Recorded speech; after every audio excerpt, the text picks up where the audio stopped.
The XR, I'm on the west side. I got to go over to Queens now, and but the KLR needs some work. It's running fine though. Ever since I found that issue, if you ever have trouble starting a bike and it's intermittent, you want to check on the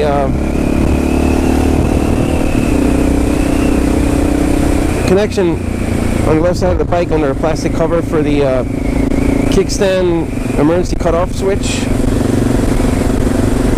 That whole connection on there where the starter relay is and their main harness that plugs in for the bike. If that gets corroded or water damaged in any way at all, the bike will not start, and it'll crank away though. So you might mistake it to be like a starter relay or something like that, but it's not.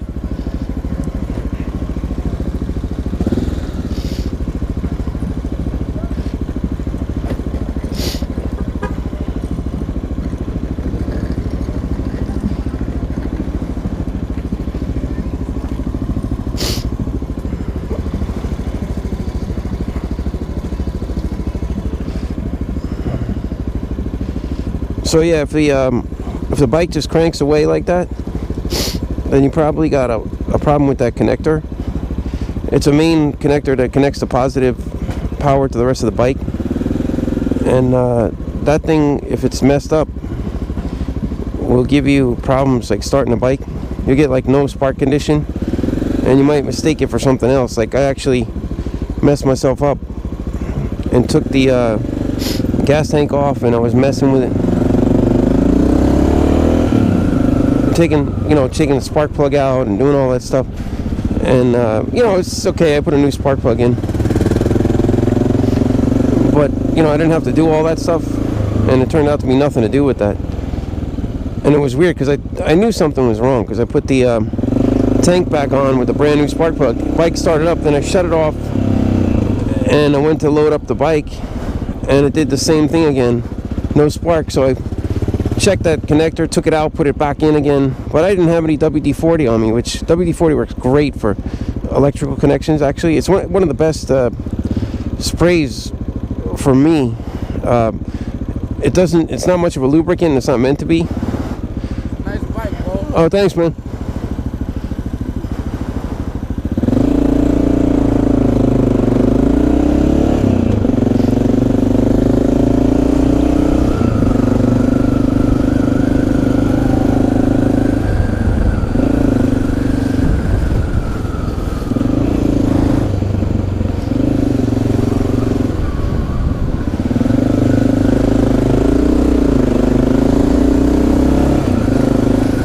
So yeah, I sprayed WD-40 on that when I got back home later the next day when I couldn't start the bike. But I ended up panicking because I thought something major was wrong with the bike, so I went and got the XR.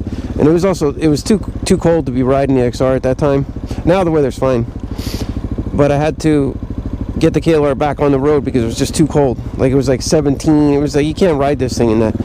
And the tires are not that good for it. So the weight of the bike is just not good for really cold conditions. 35, 40 is fine, but anything below that, the XR is just a nightmare. You could do it. I mean, it's definitely not impossible.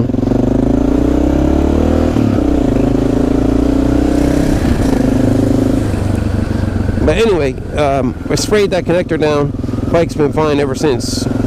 But I noticed some other things wrong with the KLR that are kind of pressing, and I need to take care of. Like the front brakes are not responsive, so I need to put a oversized Tusk disc rotor on there. I'll do a video on it. I need to do the rear brake caliper is seized and just keeps blowing pads on me. And I just threw a set of pads on there, just some cheap pads. I burned up 2 sets, so I just can't drive it anymore. I got to figure out what's wrong with it. It doesn't seize up to the point where the back wheel doesn't turn freely. So you can, because I've seen that before, like when I've had seized caliper. When you try to roll the bike, if you're going to park the bike or something, you can feel it right away. Like when you try to back up or something, it's like stuck.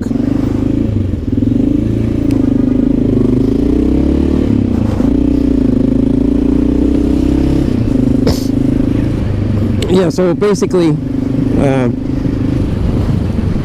it just needs some work, and the XR is totally fine. The XR is done up.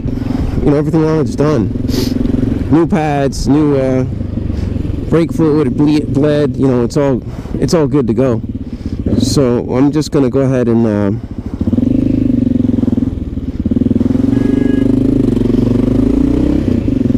just ride this now, because the season is good for this now. We get a couple more days where it's brutal cold, but it's not going to be constant, so I'll be able to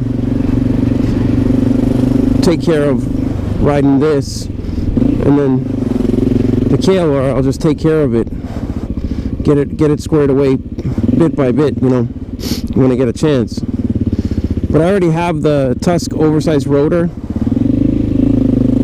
I've got everything I need. I got the bracket that relocates the front disc, because the front disc on the KLR is quite unresponsive. It's actually a big difference from this XR. These front discs, when you smash them, that bike stops. But the KLR doesn't give you that warm, fuzzy feeling when you break the front. It'll bring the bike to a slowdown, but it doesn't give you that feeling like, oh, if a cab cut me off or something, would I be able to stop just the front brake? And you probably wouldn't be able to. It just doesn't have that kind of stopping capacity.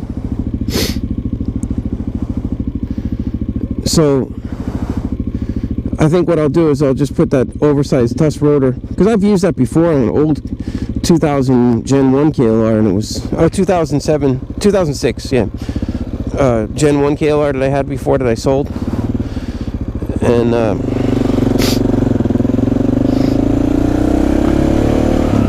I put that oversized rotor on it. I did a whole supermoto build on it, but I wouldn't do one of those again, because I think the KLR benefits from a 21-inch wheel. Definitely does for driving over stuff.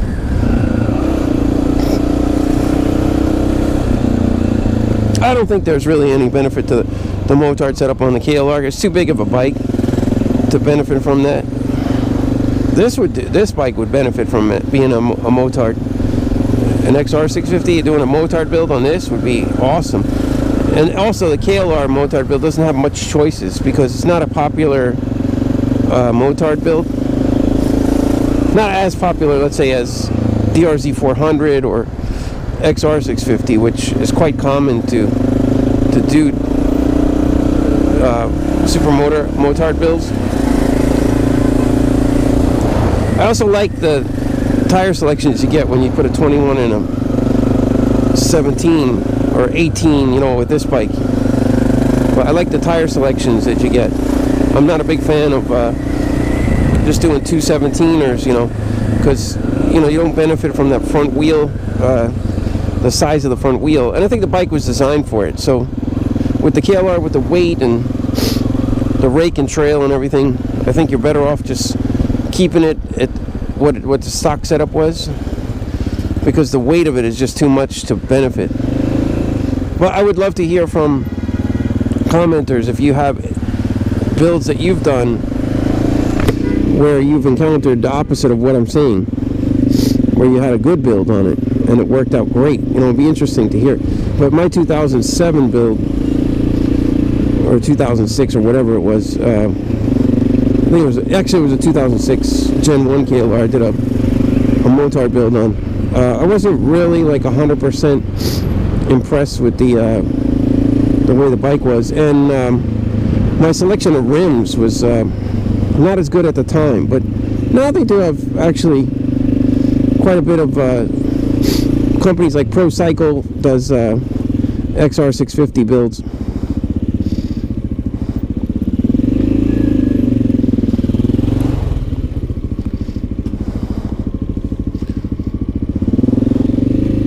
Yeah, Pro Cycle does the XR650 builds, and they're pretty good.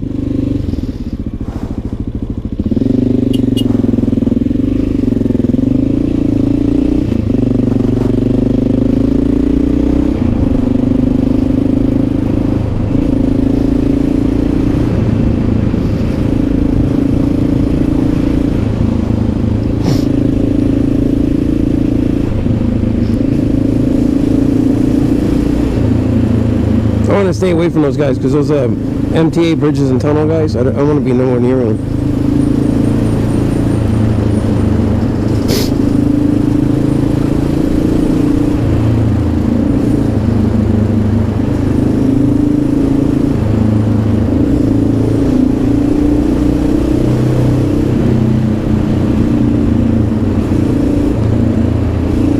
Yeah, these brakes are pretty responsive on this bike. And plus I've done some work on them, you know, made sure that I maintain my pads, and I never rode it in the winter, except for this winter. I rode for a little bit. But this bike got exposed to the salt, which I wasn't too happy about.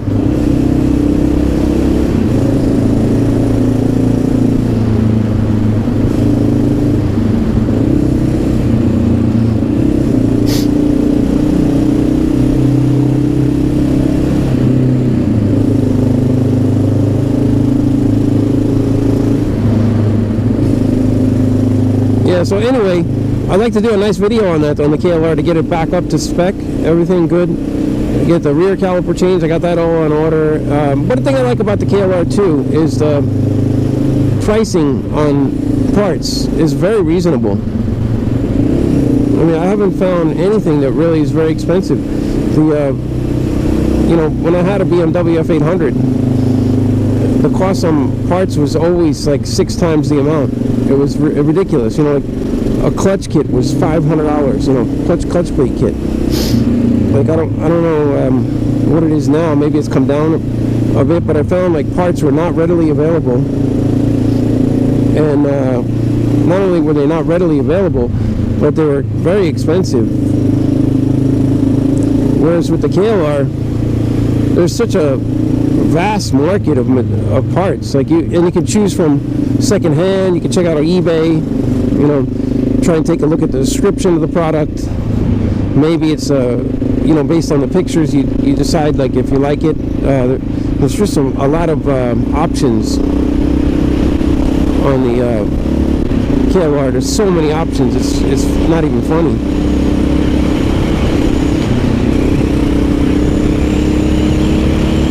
So basically, that KLR is a great bike for riding all through the winter, because you know you're gonna wreck stuff. But I got everything ready, and I didn't spend a lot of money. I had new chain, stock chain, Kawasaki chain sprockets. I just went stock on that. But I got almost 30,000 miles on the front and rear sprocket and chain. So you know, I'll change that. And my speedo cable's trashed. I did this at a field repair on it. It got fucked up. It got pinched when I had a lock on the front, like a chain on the front wheel. So the speedo cable's got to get changed. I got that too. My what else is wrong? The other thing that's wrong is my throttle cable has some things about it that's not good.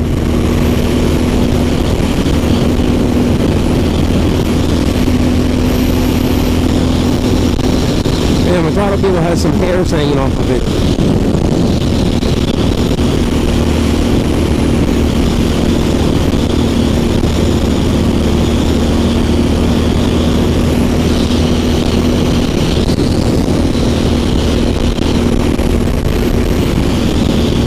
So I'll have to change that too.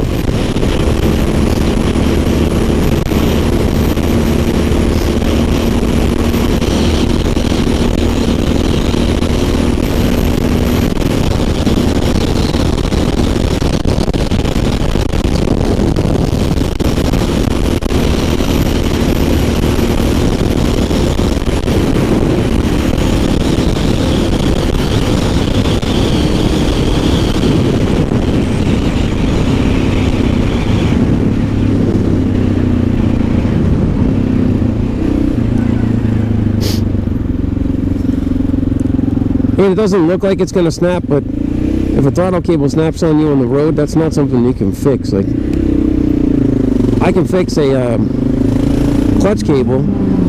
As a matter of fact, I have fixed snapped clutch cables.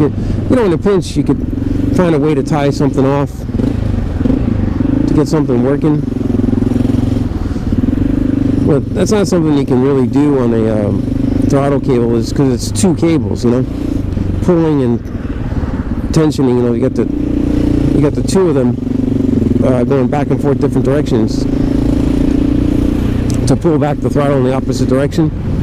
So throttle cable, I've never been able to fix it. I've had them break once, and I was not able to fix it in the field.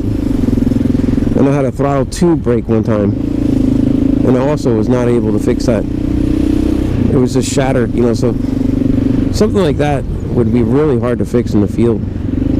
I don't think you'd be able to do it. You would have such a hard time.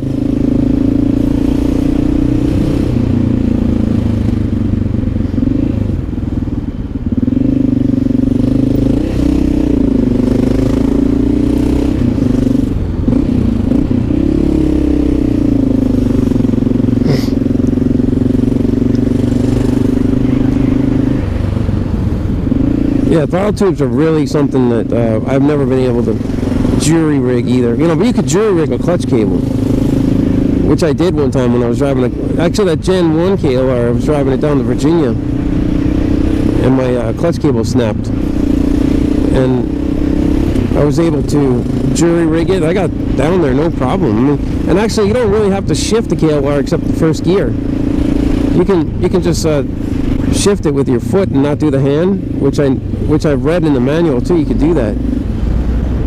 You just can't get that first gear. You'll stall, you know. You need the clutch for that. But for the rest of the gears, you could just shift, and that's what I did because I didn't want to stress that thing. So I just had like a cable jury rigged, tied off with a tie wrap. But it actually got me to Virginia fine. And then it got me back again to New York.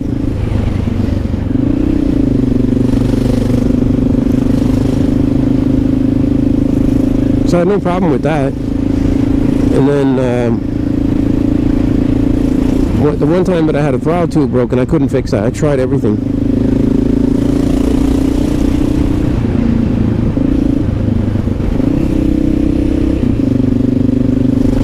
It just wasn't possible.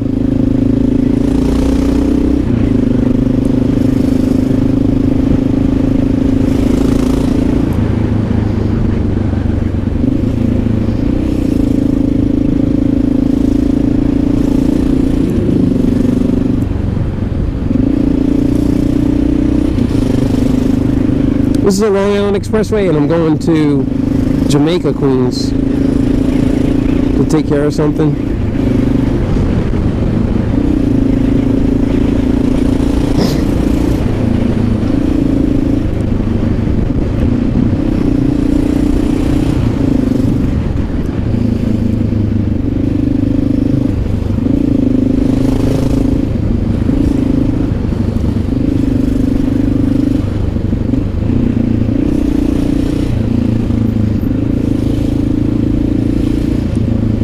This thing is a parking lot. It always is. I mean, every day. And there's never a time. And this is even a holiday, President's Day, and it's still a parking lot.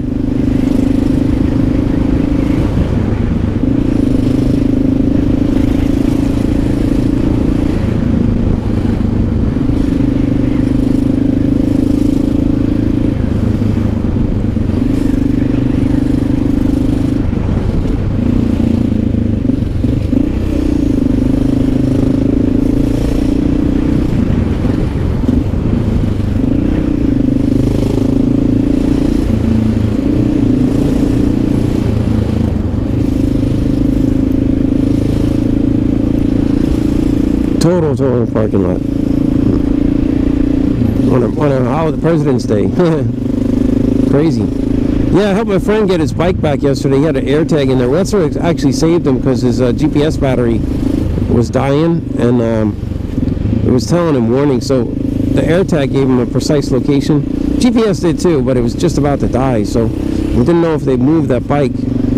I went the night before to check it, but it was too dangerous a neighborhood to go at night, because I didn't realize when I got to the block They had literally like 8 bikes there. I only filmed a little bit because I felt weird about filming there. But the block was littered with bikes that were trashed, like drilled ignition locks and parts. I mean, it was just a total fuckfest. I mean, I was actually shocked. And when we called 911 from the scene, they never showed up. They just they said they were too busy, so it wasn't a priority, which I can understand. You know, Bronx is really turned upside down right now. I guess a lot of people are regretting moving there. That, you know, because it was just a little bit more economical, but not a lot.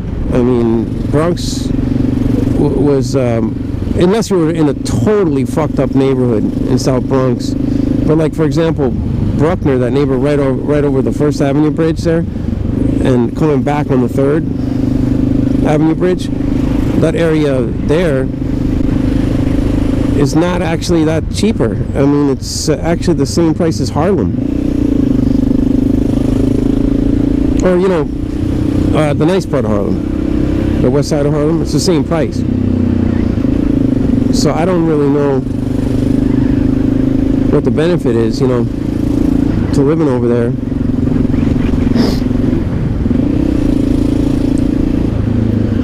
But definitely there's not much benefit.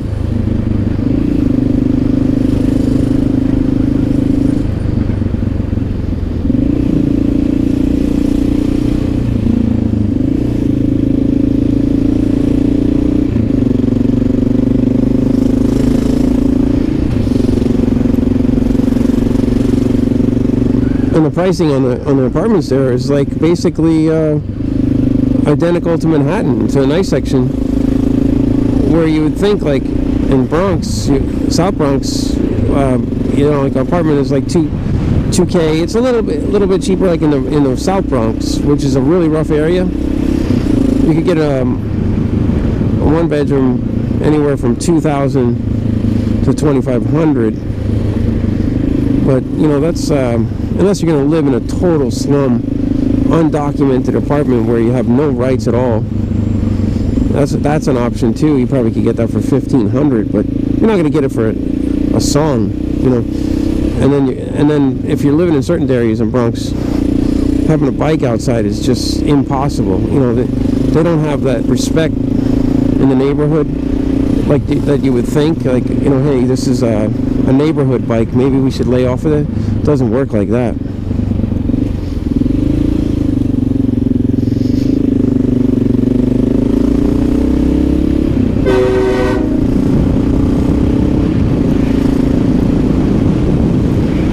Trucks getting in an argument with people on the road here in New York. That's crazy.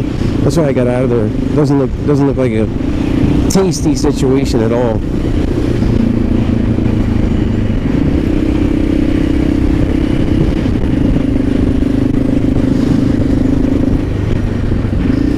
I'll tell you what, I would like to hear from other riders about these double takes. They scratch up bad, man.